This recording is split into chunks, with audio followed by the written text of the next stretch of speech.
नत्वा जिनेन्द्रं गतसर्वदोषं सर्वज्ञदेवं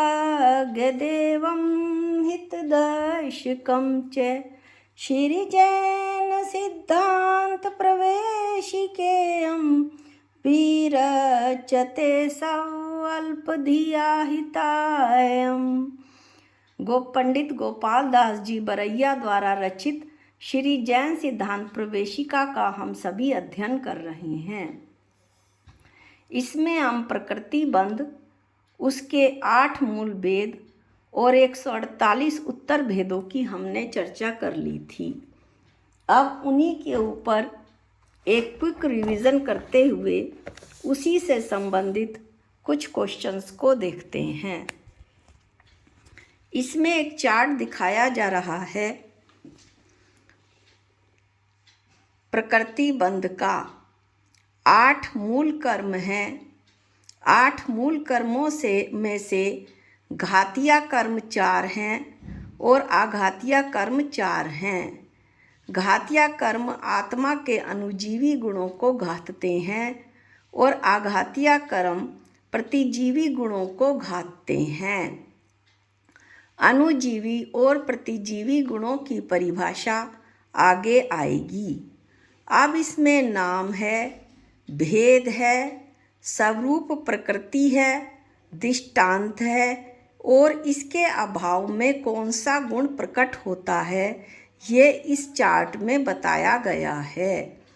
नाम है ज्ञानावरण। पहला कर्म है ज्ञानावरण, दूसरा है दर्शनावरण, तीसरा है अंतराय और चौथा है मोहनीय। ज्ञानावरण के 5 भेद होते हैं, दर्शनावरण के 9 भेद होते हैं, अंतराय के 5 भेद होते हैं और मोहनीय के 28 भेद होते हैं। ज्ञानावरण जो होता है वो ज्ञान को ढकता है, दर्शनावरण जीव के दर्शन को ढकता है और अंतराय जीव के वीर्य को, शक्ति को ढक देता है। मोहनीय कर्म जीव के सम्यक्त व चारित्र को घातता है। आघातीय कर्म भी 4 होते हैं। आयु, इसके 4 भेद हैं। आयु कर्म के कारण से मनुष्य शरीर में रुका रहता है। नामकर्म जीव गति आदि रूप परिणमता है, शरीर आदि बनता है। नामकर्म के कारण जीव जो है एक गति से दूसरी गति में परिणमन करता है और उसी रूप उसका शरीर बनता है। गोत्र कर्म उच्च और नीच गोत्र प्राप्त होते हैं। वेदनीय, इसमें वेदनीय जो है, वेदनीय कर्म के उदय में आकुलता आती है। दृष्टांत ज्ञानावरण कर्म का दृष्टांत है जैसे मूर्ति पर पर्दा पड़ गया हो, और दर्शनावरण कर्म का दृष्टांत है द्वारपाल जो राजा के दर्शन ही ना करने दे, या आजकल जो बॉडीगार्ड खड़े होते हैं वो कलेक्टर से मिलने ही ना दे। मोहिनीय अंतराय, तीसरा कर्म है अंतराय, जैसे खजांची जो कि धन की सुरक्षा के लिए बैठा रहता है। मोहिनीय दृष्टांत है मदिरा। आयु दृष्टांत है बेड़ी, जैसे बेड़ी में जकड़ दिया गया हो, इस तरह से मनुष्य को आयु बेड़ी के रूप में जकड़ी रहती है। नाम कर्म है में का दृष्टांत है चित्रकार, जैसे चित्रकार विभिन्न चित्र बनाता है, उसी तरह से नाम कर्म के कारण जो जीव है वो विभिन्न रूपों को धारण करता है, विभिन्न गतियों में जाता है। गोत्र, गोत्र कुंभकार, जैसे कुंभकार घड़ा, बर्तन, हांडी या कुछ भी मिट्टी का बना सकता है, सुराही। इसी तरह से गोत्र क्रम से उच्च और नीच गोत्र प्राप्त होते हैं। कुंभकार छोटे बड़े बर्तन बना सकता है।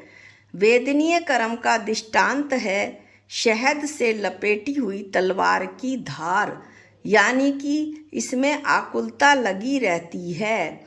यह ऐसी होती है आकुलता कि जो चीज़ मिल जाए उससे थोड़ी देर को तो शांति होती है, जैसे शहद खा लिया हो, और फिर उसके बाद तलवार की धार की तरह ही वापस वो कचोटने लगती है। दूसरे चीज़ की जो आकुलता होती है वो मनुष्य को कचोटने लगती है।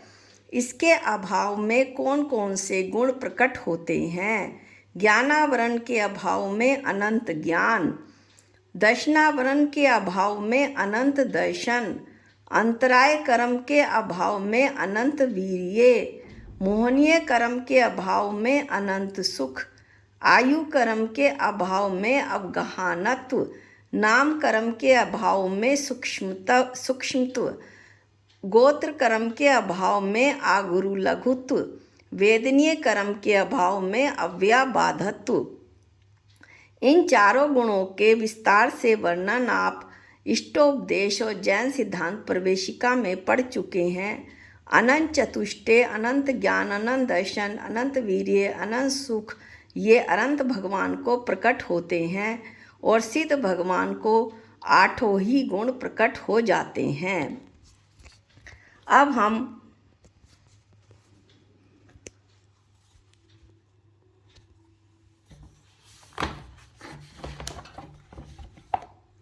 गुण भी देख लेते हैं। अनुजीवी गुण, ये भाव स्वरूप गुण होता है, यानी आत्मा का स्वभाव। आत्मा का स्वभाव है ज्ञान, दर्शन, सुख और वीर्य। प्रतिजीवी गुण जो अभाव स्वरूप धर्म होता है, जैसे नास्तित्व, अचेतनत्व, सूक्ष्मत्व और अमूर्तत्व, इसके बारे में भी आप जैन सिद्धांत प्रवेशिका में पढ़ चुके हैं। यहाँ तो केवल एक क्विक रिवीजन किया जा रहा है। अब 148 कर्मों का भी चार्ट देखते चलें। ज्ञानावरण, ज्ञानावरण के 5 भेद होते हैं: मति, श्रुत, अवधि, मन, प्रय और केवल ज्ञान। दूसरा है दर्शनावरण, इसके 9 भेद होते हैं: चक्षु, अचक्षु, अवधि और केवल 4 और 5 निद्रा। इस तरह से टोटल मिलाकर 9 भेद होते हैं। आगे भी देखें। वेदनीय कर्म के 2 भेद होते हैं: साता और असाता। मोहनीय कर्म के अच्छे से आपने खूब अध्ययन किया था, 28 भेद होते हैं। एक दर्शन मोहनीय और दूसरा चारित्र मोहनीय।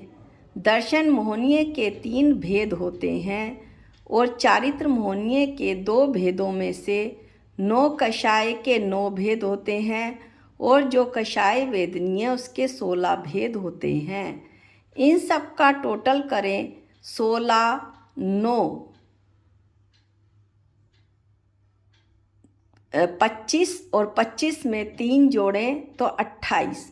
पूरा चार्ट आपको दिखाई पड़ रहा है मोहनीय कर्म का, और इसका हम अध्ययन भी कर चुके हैं। इस तरह मोहनीय कर्म के 28 भेद हो गए। अब है आयु। आयु कर्म के 4 भेद हुए: नरक आयु, त्रियंच आयु, मनुष्य आयु और देव आयु। नाम कर्म के 93 भेद हुए, जिसमें से अभेद विवक्षा से 14 पिंड प्रकृति, 8 प्रत्येक प्रकृति, 10 जोड़े, कुल मिलाकर 42। भेद विवक्षा से जब 14 पिंड प्रकृति के हमने भेद किए थे तो 65, 8 प्रत्येक प्रकृति के 8, 10 जोड़ों के 20 और कुल मिलाकर 93। इस तरह से हमने नाम कर्म के 93 भेदों का अध्ययन किया था। अब आगे देखिए।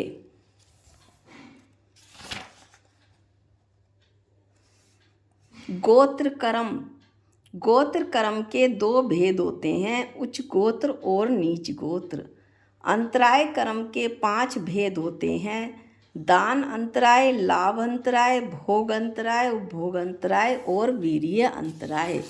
इस तरह से हमारा क्विक रिवीजन पूरा हुआ। ये हमने केवल एक उड़ती हुई नज़र देखी थी इन पर, वास्तव में तो इसका पूर्ण रूप से अध्ययन हम कर चुके हैं। इसके बाद हम कुछ और क्वेश्चन लेंगे।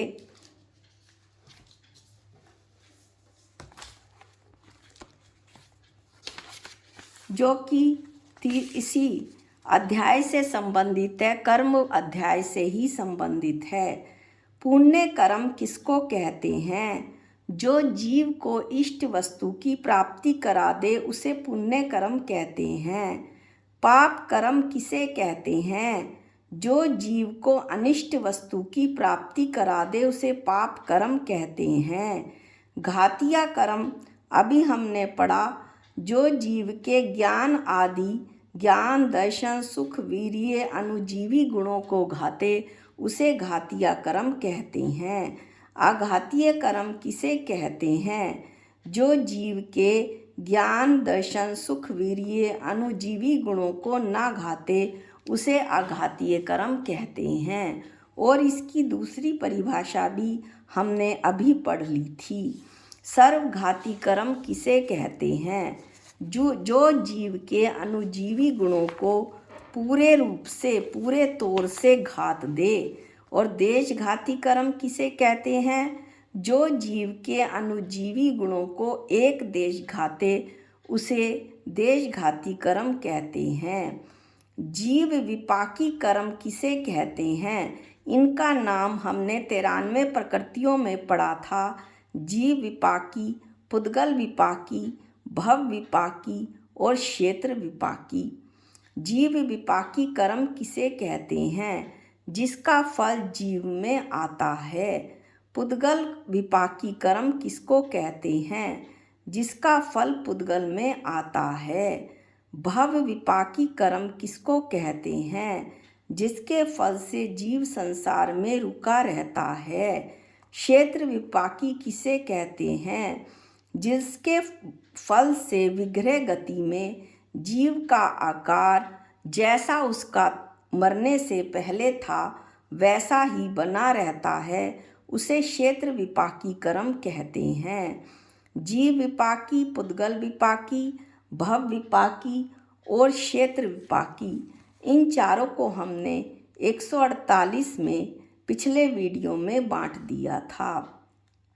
अगले वीडियो में हम कुछ और क्वेश्चंस का अध्ययन करेंगे, कुछ और प्रश्नों का अध्ययन करेंगे। एक बार मैं पुनः कहना चाहूँगी कि श्री जैन सिद्धांत प्रवेशिका के ये प्रश्न ऐसे लगते हैं जैसे कि बच्चों के प्रश्न हों, पर ये बहुत ही तीखे होते हैं और बहुत ही काम के होते हैं। देखन में छोटे लगे, घाव करे गंभीर, इस तरह के ये प्रश्न होते हैं। यदि हम इन प्रश्नों के उत्तर और कम से कम अपनी डायरी में या जहाँ पर भी आपकी जैन सिद्धांत प्रवेशिका आपके पास शास्त्र है, छोटी पुस्तक है, उसमें आप नोट कर लें, तो आप जब भी कोई बड़ा शास्त्र पढ़ेंगे उसे पढ़ने में आपको बहुत ज़्यादा आसानी होगी। ये मेरा स्वयं का अनुभव है। आज के वीडियो में इतना ही। जा वाणी के ज्ञान से सूझे लोकालोक, जो वाणी मस्तक नमो सदा देत हूँ धोख। हे जिन वाणी भारती तो हे जपूं दिन रैन, जो तेरी शरणागते वो पावे सुख चैन। सबको जय जिनेंद्र।